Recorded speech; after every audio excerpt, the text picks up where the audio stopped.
All right, everyone. I knew that before I came here tonight, I knew I should have put deodorant on, as I see the distance. You know, 1, 2, 3, 4 rows. I can't move back because of the camera. And I just need to wear more aftershave. That's just the deal. If you can't hear me, it's your own fault for sitting all the way back. So if you wanna remedy that, then come on up. Yeah. You know, I noticed that sometimes when I'm teaching in the class and I'm up here and everything, I do notice when I'm up here that sometimes the people in the back, I do notice, especially if they're older, once in a while they'll be like, "What did he say?" And I'm like, "You all are the ones that are choosing to be all the way up in the back. You want to be right here, then you wouldn't have that problem." Anyway, we are continuing with the life of Christ. This is kind of a introduction to the life of Christ. Last week we looked at the gospel accounts, Matthew, Mark, Luke, and John. And now what we're going to do tonight is look at the world that Jesus was born into. Because if you want to have a really good understanding of Jesus and his teachings and the things that he did as recorded in Matthew, Mark, Luke, and John, then it would help for you to understand the world that he came in and what had happened in the history leading up to it. To give you an example, who were Jesus's, I guess you could say, arch enemies in Matthew, Mark, Luke, and John? Who were the ones that were his nemesis? The ones that gave him a very, very hard time? Pharisees, right? And who else besides the Pharisees? The Sadducees. And who else? The Zealots. The Zealots. And what about the scribes? You know, you've heard the term scribes. You see the scribes and the Pharisees, they had a problem with Jesus. What about, have you ever heard of this term in connection with Jesus' life? The Herodians. You ever read that in the Bible? The Herodians. What about the Romans? Okay. Well, who here knows where the Pharisees came from? Do you read about the Pharisees in the Old Testament? No, you don't. Now, you read about the Sadducees in the Old Testament? No. You read about the Herodians? You do read of scribes in the Old Testament, but they weren't necessarily the same. They didn't have the same office as they did during Jesus' time in the New Testament. So, where did they come from? Who were they? The Herodians. Where did they come from? We know that the Romans were the top dog, but how did they get there? How did they get there? And who came before them? What we're going to do tonight is really look into the period between the Old Testament and the New Testament, and the years that are in between. Just give you a brief overview of them, and that will help you to understand what had happened in the nation of Israel and in the land of Canaan between the time of when Daniel was alive, Nehemiah was alive, Ezra was alive, Malachi was alive, and when the Jews came back to their homeland after 70 years of Babylonian captivity, and the time between that and the time when Jesus and John the Baptist were born. It's the same land, the same geographical location that you read about in Genesis, where Abraham pitched his tent. But in many, many ways, there are a lot of differences. Give you an idea, what else do you read about a lot in Jesus' day that you don't read about in the Old Testament? And that is the synagogue. The Old Testament, you don't read of synagogues. You read of the tabernacle, Moses' day. You read of the temple. You don't read of synagogues at all, but you read of synagogues all the time in the New Testament. The synagogue had become, in the 400 years between Malachi and Matthew, the synagogue had become a key feature. Sects had come up. This is where the Pharisees and the Sadducees come in. These were sects, S-E-C-T-S. sectarianism, cliques, pretty much what religious denominations in Christendom are today. They had arisen in Judaism in that 400 years. The Pharisees and the Sadducees came about during that time, and they exerted a lot of influence. When the Old Testament ends with the book of Malachi, in the order that we have it, the book of 2nd Chronicles, the way that they ordered it back then, the arrangement that they had, during the time of Daniel, during the time of Ezra and Nehemiah, many Jews, not all of them, but a lot of them had recently come back to Canaan from Babylonian captivity, and they were under Persian rule. Now go over to Daniel chapter 2. This was your homework assignment from last week. How many of you all read Daniel chapter 2? All right, a few of you. Good. Good. Those of you who didn't raise your hands, you get to wash my car before you go home tonight. You know, that's what, now that I think about it, Clay, the teens from the lock-in, the kids from the lock-in, they didn't find me. They didn't find me when I hid. And well, they were supposed to wash my car. They didn't wash my car. I'm going to have to get on to them about that. All of y'all who didn't read the homework assignment, you have to wash my car too. The homework assignment was to read Daniel chapter 2. In Daniel chapter 2, you have King Nebuchadnezzar, the king of Babylon, and he has a dream. And the dream puzzles him. And so what he does, he says, I want someone to explain to me the dream. And so his astrologers and the so-called wise men, they said, well, you know, you tell us the dream, we'll tell you what it means. But he says, no, you're supposed to be able to know the minds of the gods. You tell me the dream, and then you tell me what it means. And then now they're in trouble because deep down they're just con men. And so, well, we can't tell you the dream. No one can do it. Well, then basically like Alice in Wonderland, he's like, off with your heads. I'm going to kill all of you. So Daniel hears about that.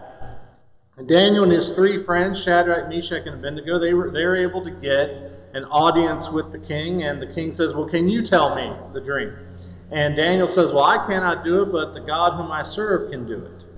And God miraculously shows Daniel not only Nebuchadnezzar's dream, but also the meaning of it. The dream was this, that the king in his dream, he saw a statue. The statue had a head of gold, had like a chest of silver, had a torso of bronze, and then legs and feet with bronze mixed with clay, pretty much. A big stone, which in the dream was made without hands, came out of nowhere and hit the statue in the feet and knocked it over. So the Nebuchadnezzar wants to know what the dream is. So Daniel says, this is a prophetic dream. This is basically God telling you what is going to happen after you are gone, Nebuchadnezzar. You represent the golden head of the statue. You and your kingdom, your empire, Babylon, is the golden head of the statue. But after you are gone, another kingdom will come and will take over. It will not be as great as you, but it will take over. That's the silver chest. And then the torso of bronze, another kingdom will come after that and take that kingdom's place. And then the feet and the legs of bronze mixed with clay, another kingdom will come and take over from that kingdom. And then he says, if you look at verse 44 of Daniel 2, verse 44, and in the days of those kings, the God of heaven will set up a kingdom that shall never be destroyed, nor shall the kingdom be left to another people. It shall break in pieces all these kingdoms and bring them to an end, and it shall stand forever, just as you saw that a stone was cut from a mountain by no human hand, and that it broke in pieces the irons, the bronze, the silver, the clay, and the gold. The great God has made this known to the king. What shall be after this? The dream is certain and the interpretation sure. In the days of those kings, the God of heaven will set up a kingdom that will never be destroyed. Now, when you look at secular history shows that there was an empire of Babylon. But the Persians there was also an empire that came from Persia. They took over Babylon. They conquered Babylon. You read a little bit about that in Daniel. But secular history confirms this. Persian Empire ruled for a while. And then Alexander the Great came along. Who knows Alexander the Great? You ever heard of him? Okay, where did he come from? What country was he a part of? It was Greece. So Alexander the Great and the Greeks, they conquered Persia, and they conquered a lot of places. Alexander the Great's empire, I believe, stretched all the way to India, if I remember correctly. I think there's a poem that's popular that says that when Alexander had reached the end of his conquest, he wept because there were no more worlds to conquer. He made it as far as India, I think. But he conquered Persia. So now you have the Greeks. They're the bronze torso in the statue. But then Julius Caesar comes along. Who's Julius Caesar? Did you all fail history? Who's Julius Caesar? He's Rome. He's the one that started the Roman Empire pretty much. He comes along just a few decades before Jesus is born. And Rome conquers Greece. Rome conquers Israel. Rome conquers a huge portion of Europe, a huge portion of the Middle East. And that is who is in power when we get to Matthew, Mark, Luke, and John. And Jesus is born, and he lives his life. And then the church, he sets up his church, and it's the church that is that kingdom that's represented by the stone in Nebuchadnezzar's dream. The stone that knocks over that statue. The God of heaven in the days of those kings will set up a kingdom that will never be destroyed. So basically, you have Daniel in Daniel chapter 2 prophetically giving Nebuchadnezzar and us, the readers, as well, and the Jewish readers of Daniel too. He's basically letting them know what's going to be happening for the next 400 years. And I read this, and I don't know if it's apocryphal or not. I don't know if it's just something that was made up or not. But I have read that when Alexander the Great was going around with Greece, and he was conquering, and he comes to Israel, and he approaches Jerusalem, that the elders and the leaders, the rulers of Jerusalem, the Israelite leaders, that they come out to meet him. And he is amazed because the first thing that they say to him is, "We knew you were coming. We knew you were coming. It was already foretold to us by God that you were coming." Now, I don't know if that's actually true or not, but if it is true, I could see why it would be true, because they would have been simply following what was in their Old Testament, what was in the scriptures that they had, the book of Daniel, the prophecies of Daniel. So Daniel's prophecy here pretty much sums up the 400 years between the end of the Old Testament and the beginning of the New Testament. During that 400 years, that God was silent in the sense that after Malachi and Daniel and Ezra and Nehemiah and all the other prophets that came in that time period when the Jews returned from Babylonian captivity, and that was about 425 years before Christ, 425 BC. But after that time period, all the way until around 4 AD, when Jesus and John the Baptist were born, mankind did not hear from God at all. There were no prophets that had a revelation given to them by God to share with the people. It was 400 years of silence. Why did God allow 400 years without any prophets? One commentator gives several possibilities. Perhaps After 400 years, when Jesus finally comes, God wanted to dramatize Jesus' coming. Instead of him being just another prophet after so many other proven prophets over the years coming, you have 400 years of no proven prophets whatsoever, and then now you have Jesus and his forerunner John the Baptist. We do know that when Jesus was coming, when Jesus did arrive, the Jews were anticipating the Messiah. Anticipation for the Messiah was at a very, very high level.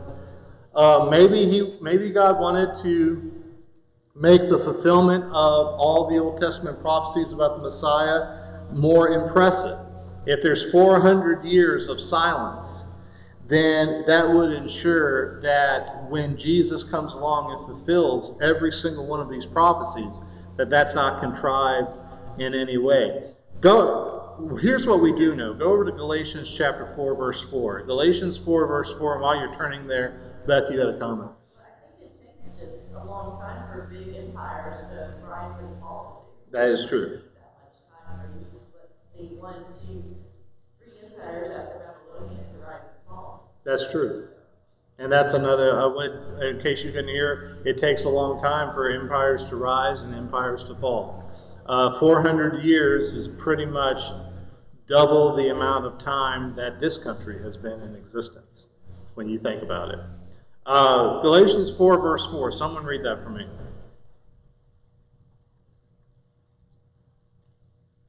But when the set time would come, God sent his Son, born of a woman, born under the law, to redeem those under the law, that we might receive adoption to sonship. All right, Adrian, you got the NIV, right? So what's the beginning of the verse? It says, when the set time had come. Anyone have a different rendering? When the fullness of time had come. Another translation puts it this way: when the right time came, God sent his Son. And that's basically what the fullness of time means, or what the set time means. And basically, God chose the time that his Son would come when it would be the right time. Here, one thing I find interesting is that, do you know who invented the highway system with paved cobblestone roads that went from city to city? Do you know who invented that? The Roman Empire. The Roman Empire. What's the main mission of the church from the very beginning in Acts all the way to today? What's the main mission of the church? To go into all the world and proclaim the gospel to the whole creation, right?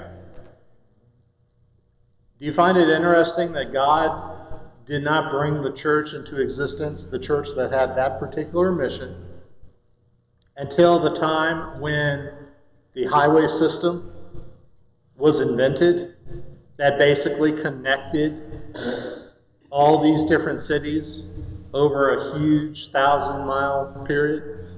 You see little hints of that. So when you see Galatians 4, verse 4, when the right time came, God sent his Son. God knew, basically, that the time of the Roman Empire was the right time. Any thoughts on this before we continue? Yes. Is there anything in secular history about Christians at the time, but the Jews during the 33? Yes. The fact that the period between the Old and New Testament was a time of prophetic silence does not mean that we have no information about what happened in those 400 years. We have several sources. Have any of you ever come across or owned or looked at a Catholic Bible? A Roman Catholic Bible? Anyone? If you look at a Roman Catholic Bible and you look at their Old Testament, the Old Testament will end with Malachi, but usually in most Bibles you just turn the page and it says the New Testament, right? And then you turn the next page and it's Matthew. But in the Catholic Bible, you have a section between the Old and the New Testament that they call the Apocrypha. Now, the Apocrypha is the name that's given to 14 books that were written in that 400-year period. The word apocrypha means hidden. Okay? It means hidden. These books were not considered to be inspired of God by the Jews. The Jews did not consider them to be inspired, and that's why they are not included in the Old Testament canon. When I say canon, Old Testament canon, what am I referring to? Am I referring to what cannonballs shoot out of in the Civil War? What am I referring to when I say Old Testament canon? Does anyone know? Yes. Not just writings, but a set of writings a collection of writings that are considered to be authentic, authoritative.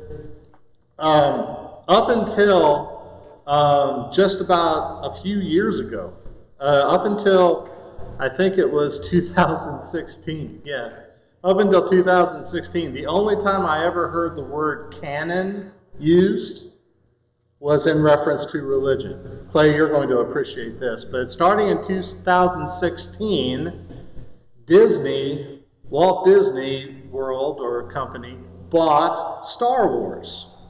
And then they started to make, as I'm sure you've heard, 3 new movies, right? Well, here's the thing about those 3 new movies. Whatever plot was in those 3 movies has contradicted about 25 years of books that authors have written about the characters of Star Wars. And so how's Disney going to cover that? They started saying that what's in the movies, and here's where they use the word, what's in the movies is canon. What's in the movies is authoritative. Do you want to know what happened to Han Solo and the rest? Go by our movies and don't go by any of these other books. These other books are not canon. And I'm sitting here in the past 3 years that this has happened. I'm like, wow, you're actually hearing that term used outside of theological discussion. The canon is referred to as the Old Testament. The New Testament is considered to be canon. All the books of the Old Testament, Genesis through Malachi, and all the books of the New Testament, Matthew through Revelation, are considered to be canon, authoritative, inspired of God. The Apocrypha means hidden. It's not considered to be canon. The reason it's not considered to be canon, there are several reasons for it. Number one, Jesus and the apostles, the writers of the New Testament, Jesus in his ministry, they never quoted from the Apocrypha, but they did quote from the collections of books that were considered part of the Old Testament canon. Another reason why they're not considered authoritative is there have been discrepancies that have been found in them. There have been contradictions that have been found in them. Contradictions about what's in their own writings, but also contradictions between what they say and what the Old Testament said about what God did.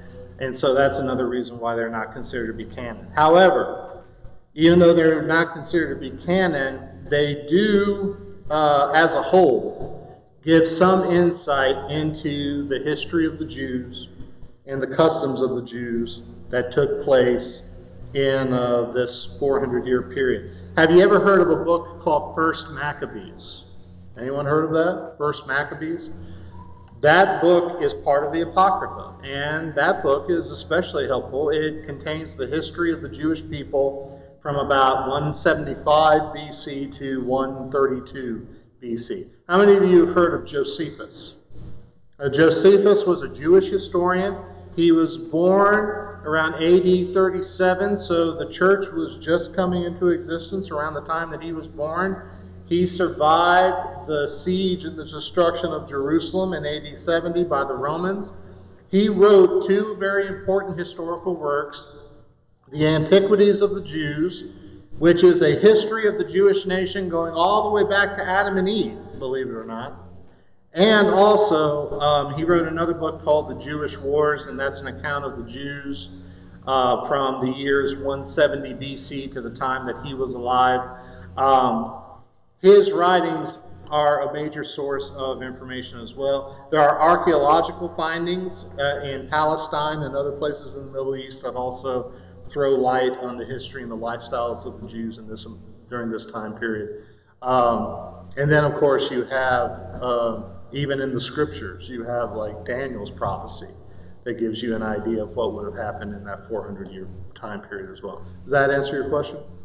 That's a very good question. I'm glad you asked it. But getting back into these four empires, you have in Daniel 2, you have the Babylonian Empire, and they were basically around in the final years before the Old Testament was complete. They were taken over by the Persian Empire. In fact, in Daniel chapter 5, you read of Nebuchadnezzar's descendant, Belshazzar. He's having a party. God causes a hand to appear out of nowhere and write on the wall. You remember reading about that? The handwriting on the wall. Belshazzar calls in Daniel. Daniel's older at this time.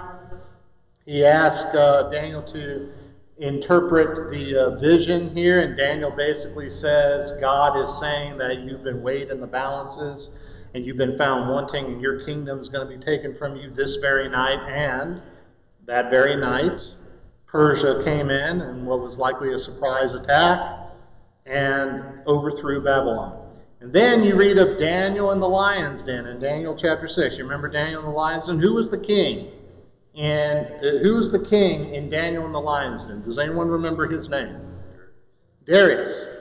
Darius was not a Babylonian king. Darius was a Persian king. So Daniel and the lion's den takes place after Persia has conquered Babylon. Esther. You remember the king in Esther? He had two names, both of them kind of hard to pronounce. The easier one for me is Xerxes, King Xerxes. He was not a Babylonian king. He was a Persian king. And so Esther takes place when Persia is in control. This is when the Old Testament ends, during the time of the Persians. This is when the prophetic revelation from God with Malachi and Zechariah and Ezra and Nehemiah and Esther and Daniel, that's it. And after the Old Testament came to a close, the Persians controlled Canaan. And they were basically very tolerant towards the Jews. They allowed the Jewish nation to be ruled by the high priest, and of course the high priest he was subject to a neighboring Persian governor, but they were very lax. They were very tolerant towards the Jews. Now, during this period, tension grew between the Jews who were returning from Babylon, the Jews who were returning from Persia, kind of like Ezra and Nehemiah. Tension grew between them and the inhabitants of Canaan that were of mixed race, that were, they had Jewish blood in them, but then they also had Gentile blood in them. Because of the tension between these two, the inhabitants of Canaan who were of mixed blood, they during this time period, they began to settle in an area north of Judah, and that area became known as Samaria.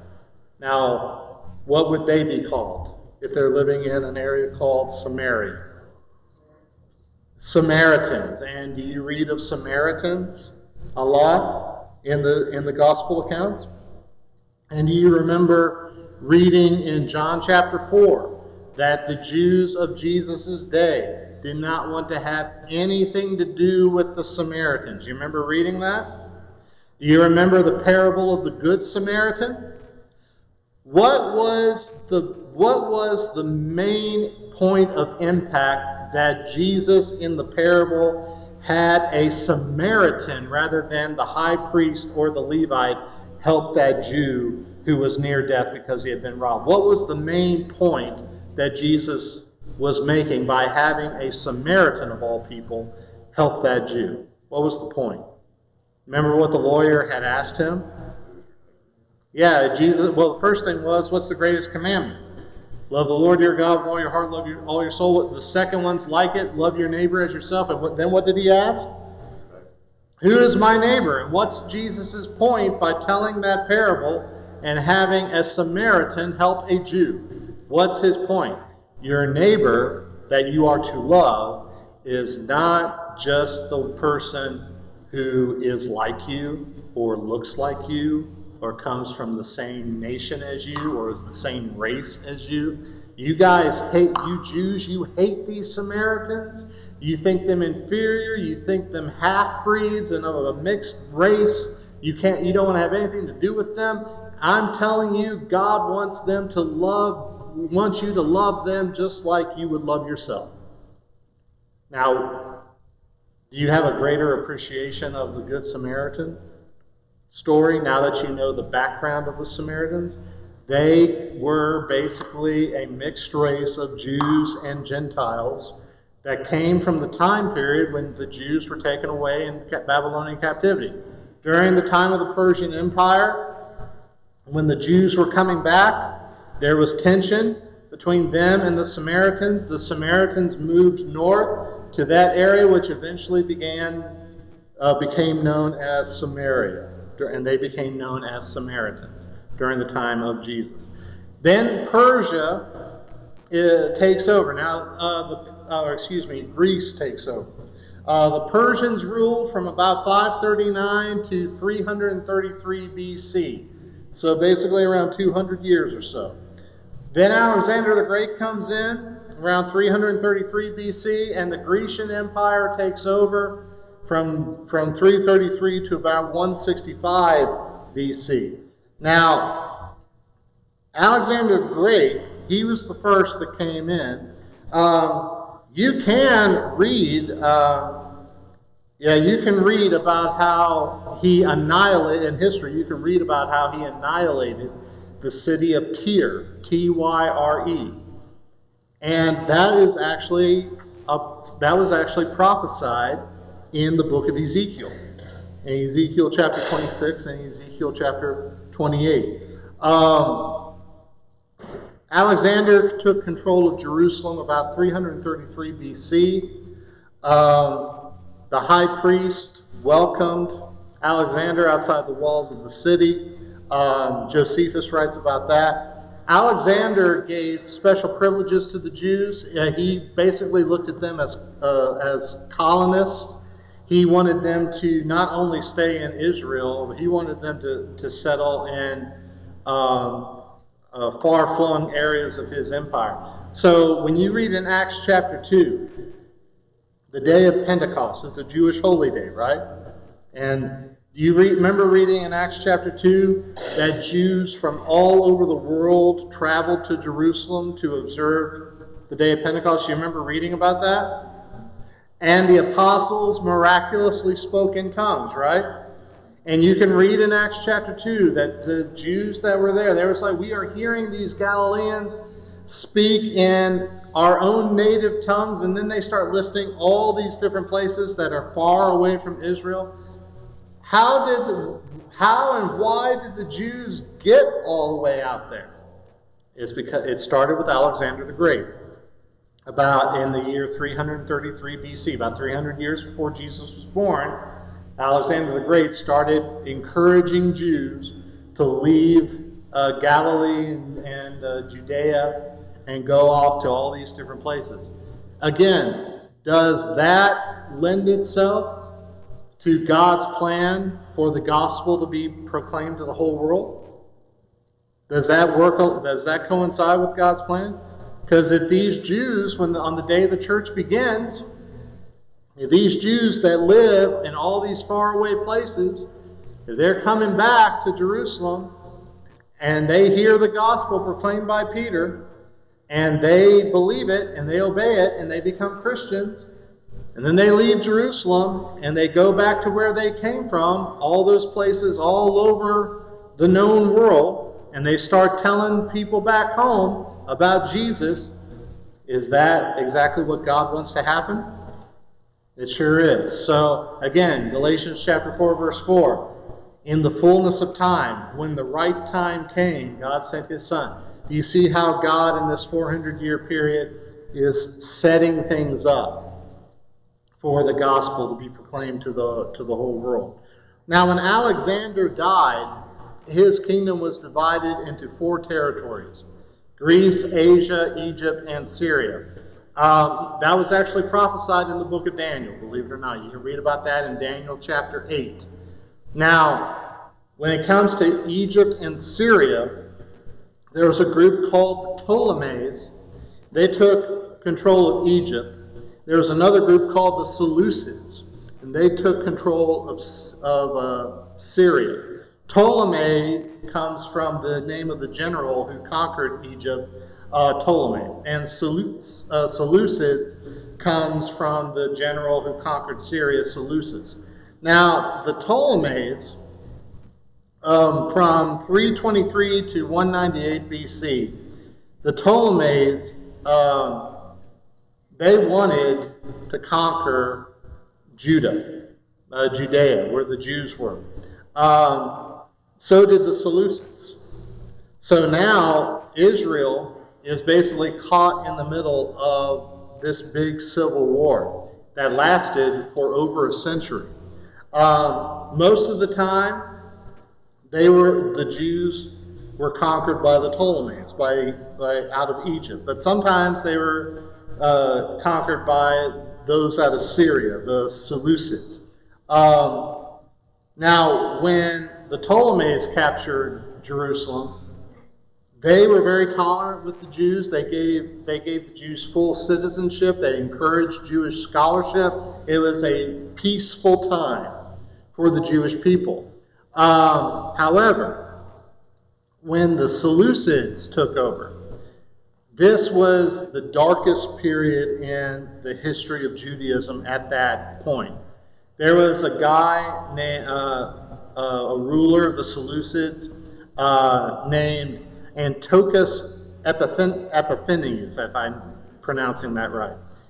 He was basically the ancient world's equivalent of Adolf Hitler, basically.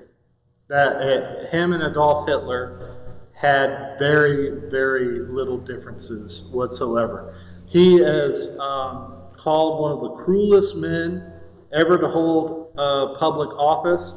There are a lot of people who think that a lot of prophecies that Daniel makes in Daniel chapter 8 refer to him.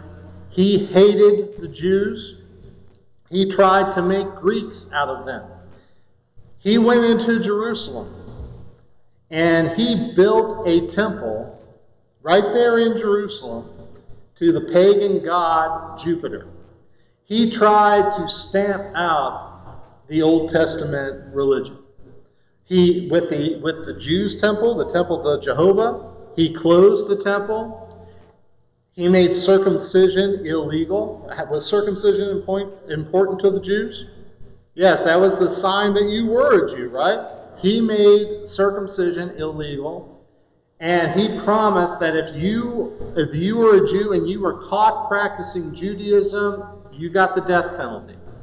He sold thousands of Jews into slavery, and he killed thousands more. He went into the Jewish temple. He took the treasure out of the Jewish temple and kept it for himself. He went into the Jewish temple with a pig, and he sacrificed a pig on the altar in the Jewish temple. Did that go against the law of Moses? You better believe it. Then he put ashes in the water. He sacrificed the pig, then he took the pig's ashes and he put it in the water. He called it sal water, and he went all throughout the Jewish temple sprinkling sal water all over their temple. Pig's an unclean animal. You can read about that in Leviticus 11. So these actions desecrated the Jewish temple. Now, around 165 years before Jesus was born, the Jews basically had a revolution. And this revolution, because they were sick of the tyranny, this revolution was led by a very old priest named Matthias. He had 5 sons that were warriors. One of the sons' name was Judas. Judas was known as Judas the Hammer. The Greek word for hammer is Maccabee.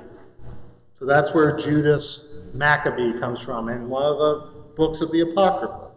It's called First Maccabees. There's also a Second Maccabees as well. Judas Maccabee reconquered Jerusalem in 165 BC. He purified the temple. He rededicated it to Jehovah. The Feast of the Dedication that you read about in John 10, verse 22, it's also known as Hanukkah. That was the beginning of that. That's when Hanukkah, the Feast of Dedication, started. He went to war with Syria. This war continued for about 20 years. The Jews won their independence. And it was during this period, once they won their independence, suddenly sectarianism takes place in Judaism. All these Jewish sects arose, including a group that called themselves the Pharisees, and another group that called themselves the Sadducees. Also, during this time period, the office of the high priest, which under the Old Testament, it was a religious office, right? The high priest. But during this time period, the office of the high priest slowly changed from a religious office to a political office. You see, Moses had decreed that the high priest could only be a descendant of whom? Aaron, usually the oldest son. It was during this time period that the Jews began to either forget or ignore Moses' instruction. Now, around 63 BC, so this is 63 years before Jesus is born, some civil strife comes up. There were political assassinations. There were conspiracies. Rome, around the same time, Rome is conquering Greece. And one of these political parties among the Jews, around 63 BC, they start appealing to Rome for support. It's kind of like they were inviting a fox into the henhouse, pretty much, by basically asking Rome to come in and give them support. Basically, I don't think they realized it at the time, but they were basically inviting Rome to come in and conquer them. And that's exactly what happened. In 63 BC, Jerusalem was conquered by Pompey the Great. Now at this time, Rome was ruled by Pompey and Julius Caesar. Ultimately, Julius Caesar took control. And then you know that he was assassinated. He was assassinated about, if I remember correctly, just a couple of decades, I believe, before Jesus was born. His descendant, Augustus Caesar, took over. It's Augustus Caesar who is the Roman emperor when Jesus is born. You can read about that in Luke chapter 2, verse 1. Tiberius Caesar takes over while Jesus is still a very little child. You can read about that in Luke chapter 3, verse 1. Rome put Palestine under rulers who would be answering to Rome. A man by the name of Antipater was made ruler of Judea, and when he died, his son took over. His son's name was Herod, and his son Herod became known as Herod the Great. He was king of Judea from 37 BC to 3 BC. Herod was a genius when it came to governing, but he had a lot of vices. He caused the Jews to hate him because he introduced chariot races and other Gentile, pagan, Greek customs around Jerusalem. And he saw that the Jews hated him. And so just about 10 years or so before Jesus was born, he tried to win the Jews' favor by basically saying, hey, I will rebuild your temple for you. And so the temple that Jesus walks into during his lifetime, the temple that he says, destroy this temple, in 3 days I will build it again. That's Herod the Great's temple. That's not Solomon's temple. And that's not Ezra and Nehemiah's temple either. That's Herod the Great's temple that he started building. And really, it was not even completed at the time that Jesus was alive. This is the same Herod who, when he found out about Jesus, about being the Messiah, he killed all the babies in Bethlehem as an attempt to destroy Jesus. When he died, the country was placed into basically the hands of 4 different people. His son, named Archelaus, Rome put him in charge of Judea and Samaria. He was removed from office in AD 6 and replaced by a series of governors.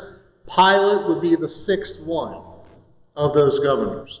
There was another son that Herod the Great had. His name was Herod Antipas, and he was made ruler of Galilee, and he's the one who killed John the Baptist, pretty much.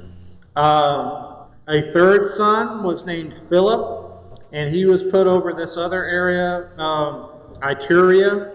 Philip had a wife named Herodias.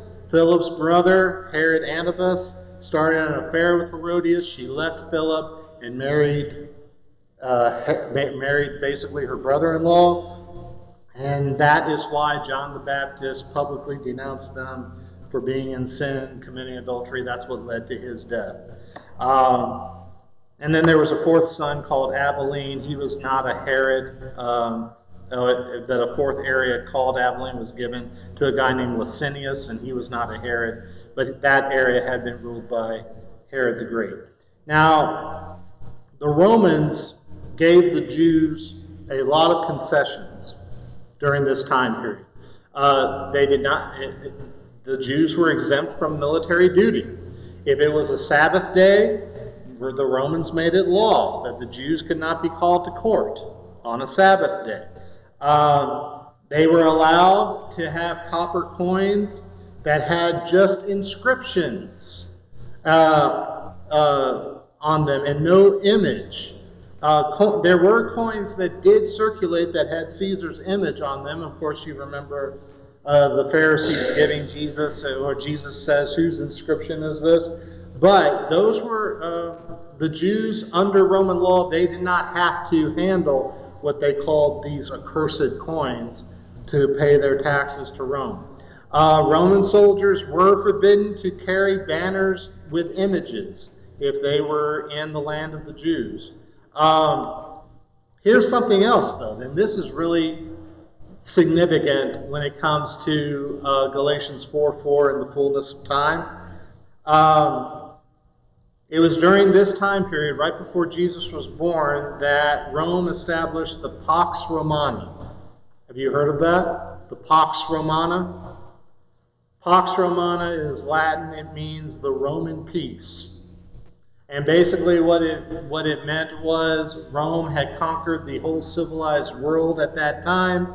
So if you were associated with Rome in any way, the idea was that if anyone harmed you, and you were a Roman citizen or you were a Roman subject, then the fact that they harmed you, Rome would take it as if they were trying to harm Rome itself.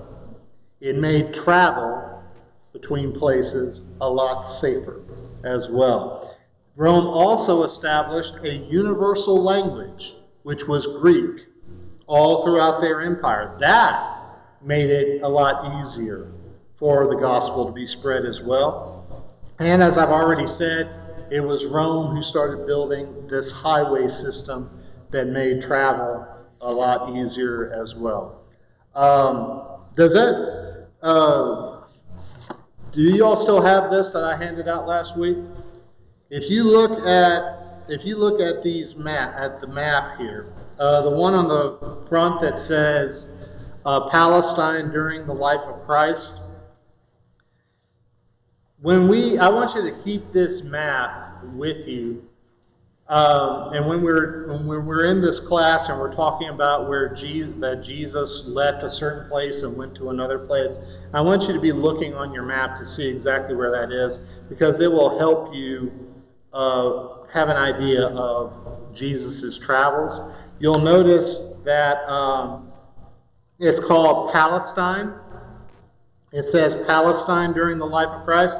Now today, what do we think of when we think of Palestine in the 21st century? What do we think of?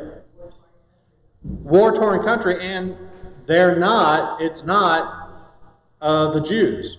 The Palestinians are basically the people who are not Jews fighting the Jews. But that's not how it was back then. Palestine was, in Roman times, Palestine was called the land of the Jews. And do you know where the term Palestine came from? This is in the Old Testament. Do you know where it came from? Babylon? No, not Babylon, but another very well-known enemy of Israel. I'll give you a hint. David fought one of them with a slingshot. The Philistines. The name Palestine is derived from the Philistines. The Philistines, they lived on the southern coast of Canaan.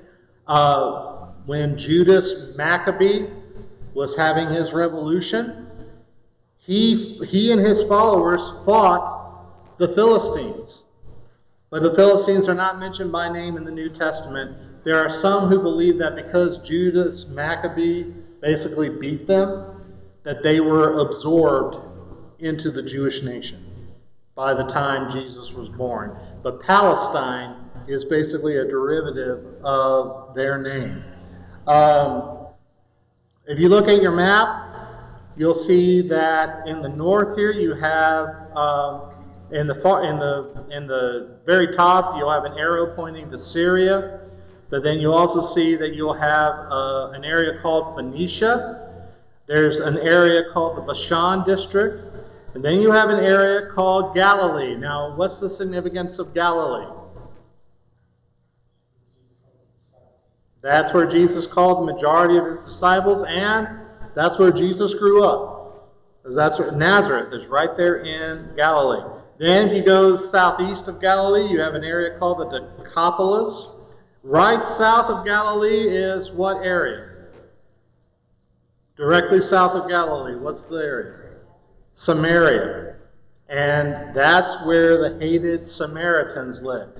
Do you see on your map, you have Galilee, you have Samaria, and then down here you have Judea where Jerusalem is. Do you remember me telling you all in the past when Jesus met with the Samaritan woman in John 4 that he went straight through Samaria and that's how he was able to meet with her? The Galileans, they despised the Samaritans so much that when they needed to travel down here to Jerusalem for Passover, they would go through Decapolis and through Perea. They would go out of their way, add a lot of miles to their trips just to avoid Samaria. That's how much they hated the Samaritans. But then you also have down here in the south, you have Judea, and that's where Jerusalem was. We're almost out of time. Does anyone have any questions before we close up tonight?